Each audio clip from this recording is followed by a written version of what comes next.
Assalamualaikum warahmatullahi wabarakatuh. Saya Nisa Nur Hanifah. Saya Najmi Aulia Mutia. Saya Nur Aziza Noviana. Saya Nurina Dwi Juliani. Saya Reza Salsadila. Di sini saya akan menjelaskan tentang Decision Support System atau DSS.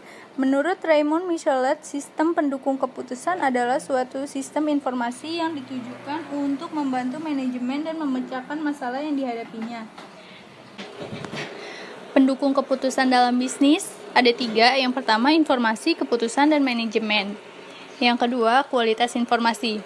Di sini kualitas informasi ada 3, yaitu menurut isi, menurut waktu, menurut bentuk. Yang terakhir, struktur keputusan. Struktur keputusan juga ada 3. Yang pertama, tak terstruktur. Yang kedua, semi terstruktur. Yang ketiga, terstruktur. Selanjutnya, tahap pengambilan keputusan. Tahap pengambilan keputusan ada 4. Yang pertama, tahap inteligensi, yaitu pengumpulan informasi untuk mengidentifikasikan permasalahan. Yang kedua, tahap desain, yaitu tahap perancangan solusi dalam bentuk alternatif pemecahan masalah. Yang ketiga, tahap choice, yaitu tahap perancangan solusi dalam bentuk alternatif pemecahan masalah. Yang keempat, tahap implementation, yaitu tahap melaksanakan keputusan dan melaporkan hasilnya. Selanjutnya, struktur dan komponen DSS. Yang pertama ada subsistem data, yang kedua ada subsistem model, yang ketiga ada pengguna, yang keempat ada subsistem berbasis pengetahuan. Selanjutnya, kemampuan DSS. Yang pertama, menyediakan dukungan kepada independen. Yang kedua, untuk mengambil keputusan utamanya pada keadaan semi terstruktur dan tidak terstruktur.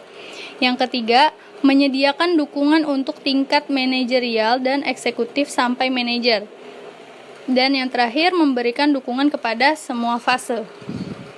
Selanjutnya, pihak yang berperan dalam pengembangan DSS. Yang pertama, manajer atau pemakai, yaitu pihak yang terlibat langsung dengan proses pengambilan keputusan.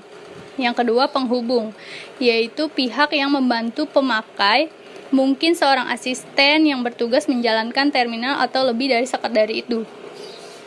Yang ketiga, pembangun SPK atau fasilitator, yaitu pihak yang mengembangkan SPK khusus dari pembangkit SPK. Yang keempat ada pendukung teknik, yaitu pihak yang mengembangkan tambahan kemampuan atau komponen sistem informasi. Yang kelima, pengembangan peralatan, yaitu pihak yang mengembangkan teknologi baru. Selanjutnya ada model baru DSS. Yang pertama, DSS frontline. DSS frontline di sini adalah proses perusahaan mengotomatiskan proses keputusan dan mengirimnya ke seluruh bagian organisasi. Yang kedua, ada real time. Adalah keputusan bisnis saat ini harus dibuat dengan tepat dan di bawah tekanan waktu. Keuntungan DSS. Yang pertama, proses pemodelan menjadi pengalaman belajar. Yang kedua, lebih cepat dengan hasil yang lebih baik. Yang ketiga, meningkatkan produktivitas dan kontrol dari manajer. Yang keempat, untuk masalah yang berulang, DSS dapat memberi keputusan yang lebih efektif. Yang kelima, menghasilkan acuan data untuk menyelesaikan masalah yang dihadapi oleh manajer yang kurang berpengalaman. Yang keenam, sistem dapat berinteraksi dengan pemakai. Selanjutnya ada kerugian DSS. Yang pertama, sulitnya pemodelan sistem bisnis dan akan menghasilkan model yang tidak dapat menangkap semua pengaruh pada entity. Yang kedua, dibutuhkan keterampilan matematika yang tinggi untuk mengembangkan model yang lebih kompleks secara pribadi.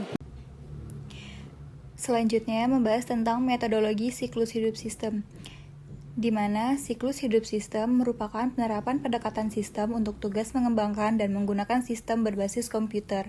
Tahap-tahap dari siklus hidup, yang pertama tahap perencanaan, yang kedua tahap analisis, yang ketiga tahap desain atau rancangan, yang keempat implementasi atau penerapan, dan yang terakhir tahap penggunaan. Pada tahun-tahun awal sistem, terutama terdiri dari program aplikasi akuntansi, pemakai harus menunggu proses tahap demi tahapnya, sedangkan pemakai ingin mendapatkan hasil yang cepat.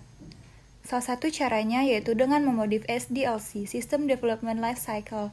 Salah satu hasil dari modifikasi tersebut adalah prototyping dan rapid application development. Lalu, apa itu prototyping? Prototype memberikan ide bagi pembuat atau pemakai potensial tentang cara sistem akan berfungsi dalam bentuk lengkapnya.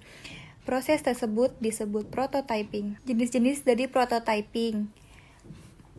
Prototyping jenis pertama, tahapannya mengidentifikasi kebutuhan pemakai, mengembangkan prototipe, prototipe dapat diterima, lalu mengkodekan sistem operasional. Di mana pada tahapan mengkodekan sistem, prototyping yang sudah disepakati diterjemahkan ke dalam bahasa pemrograman yang sesuai. Prototyping jenis kedua, tahapannya mengidentifikasi kebutuhan pemakai, mengembangkan prototipe, prototipe dapat diterima, gunakan prototipe menuju sistem operasional, sistem dapat diterima, lalu yang terakhir menggunakan sistem operasional. Rapid Application Development. Rapid Application Development adalah seperangkat strategi, metodologi, dan peralatan yang terintegrasi yang ada dalam satu kerangka kerja menyeluruh, yang disebut Information Engineering. Rapid Application Development itu lingkupnya lebih luas daripada prototype. Berikut ini unsur-unsur penting dari Rapid Application Development. Yang pertama, manajemen, yang kedua manusia, yang ketiga metodologi, dan yang terakhir peralatan. Di sini saya akan menjelaskan tentang e-business dan e-commerce. Bisnis. Bisnis adalah aktivitas produksi jual beli dan pendistribusian barang dan jasa untuk mendapatkan umpan balik yang bersifat komersial. Jenis-jenis aktivitas bisnis ada perolehan pemasokan bahan baku dan jasa, produksi barang dan jasa, pendistribusian barang dan jasa kepada konsumen, transaksi jual beli, pemasaran, dan lain-lain. Stakeholder adalah semua pihak internal maupun eksternal yang mendukung kemajuan dan keberhasilan perusahaan, kecuali pesaing.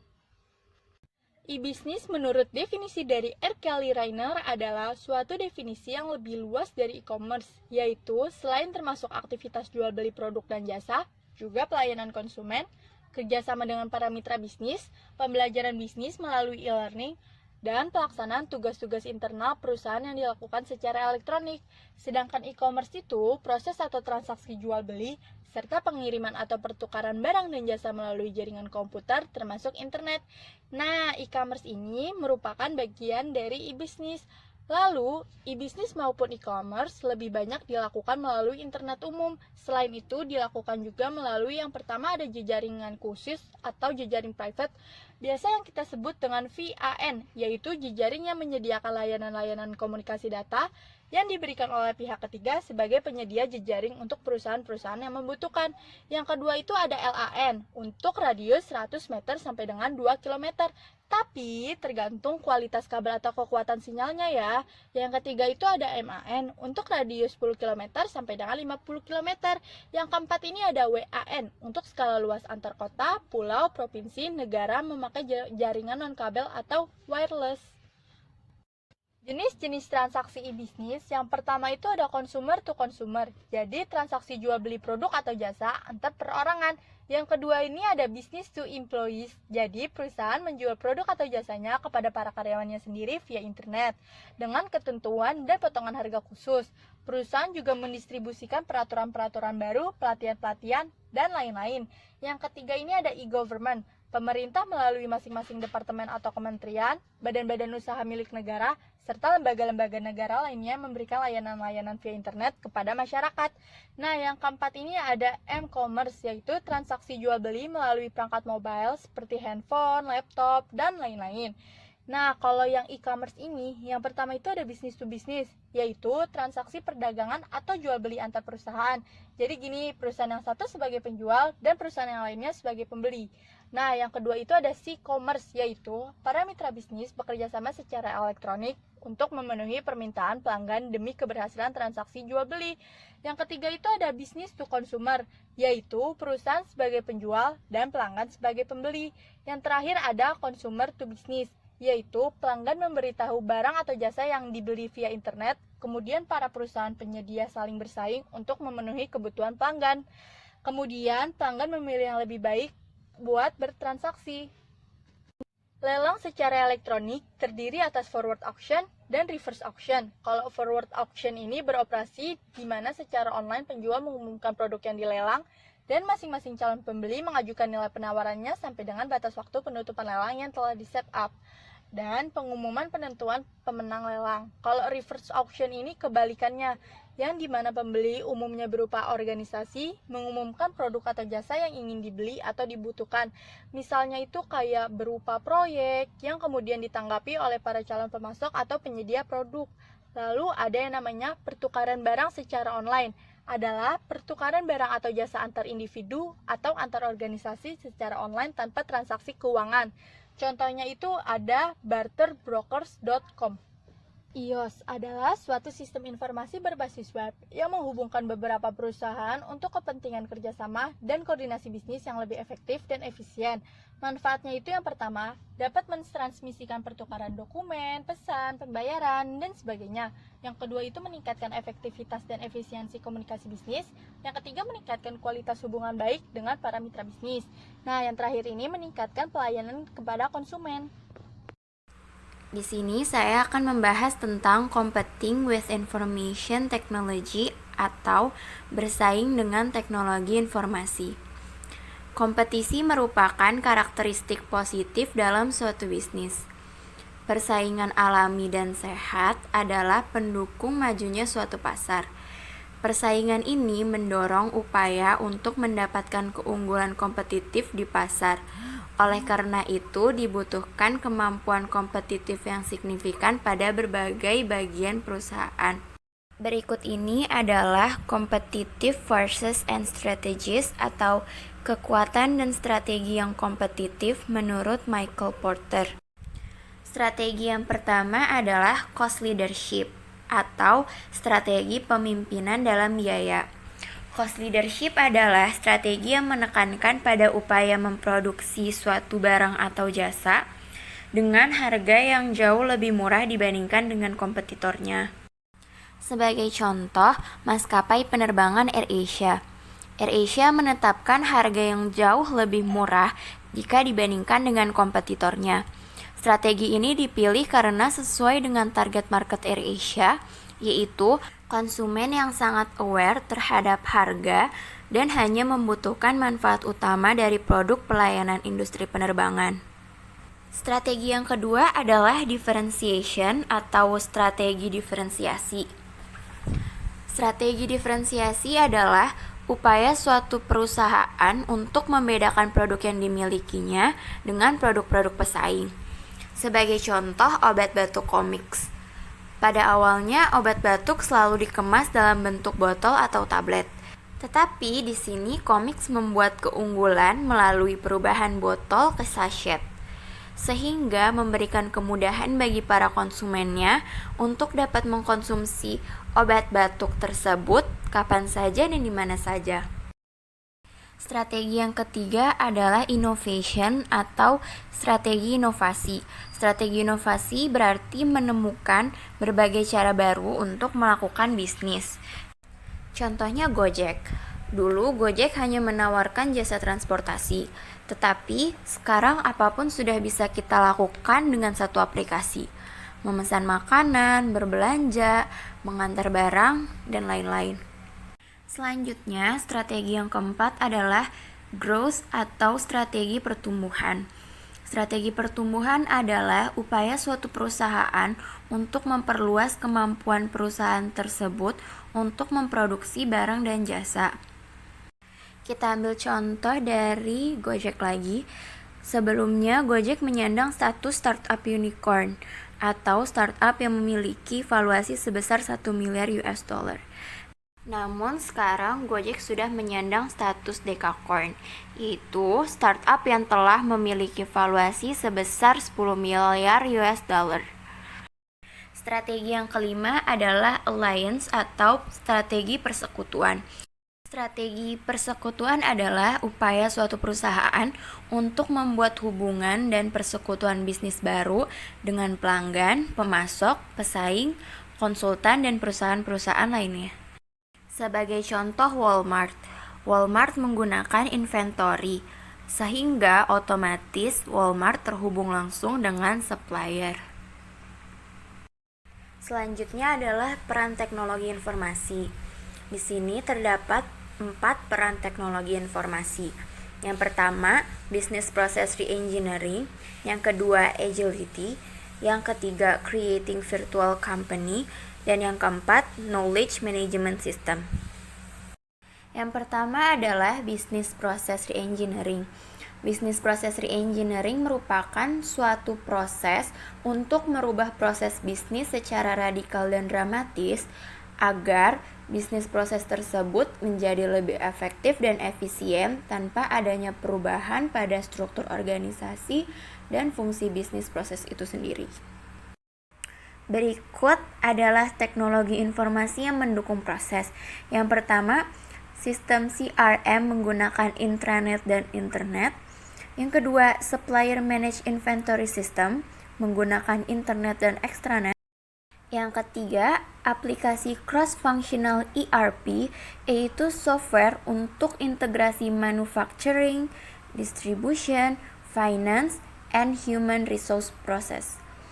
Dan yang keempat, pelanggan dapat mengakses e-commerce, website, untuk order entry, pemeriksaan status, pembayaran, dan layanan. Dan yang terakhir ada database. Database pelanggan, produk, dan status pesanan dapat diakses melalui internet dan extranet. Yang kedua ada agility. Agility adalah kemampuan untuk berhasil. Selanjutnya, di sini ada 5 strategi agility. Yang pertama, menyajikan produk sebagai solusi untuk masalah pelanggan. Yang kedua, bekerja sama dengan pelanggan, pemasok, dan pesaing. Yang ketiga, membawa produk ke pasar dengan cepat dan juga dengan biaya seefektif mungkin. Yang keempat, bisa melewati perubahan dan ketidakpastian. Yang kelima, memperkirakan dampak pada orang dan pengetahuan yang mereka miliki. Selanjutnya, creating virtual company atau membangun perusahaan virtual. Perusahaan virtual adalah organisasi yang menggunakan teknologi informasi untuk menghubungkan banyak orang, organisasi, aktiva, dan ide.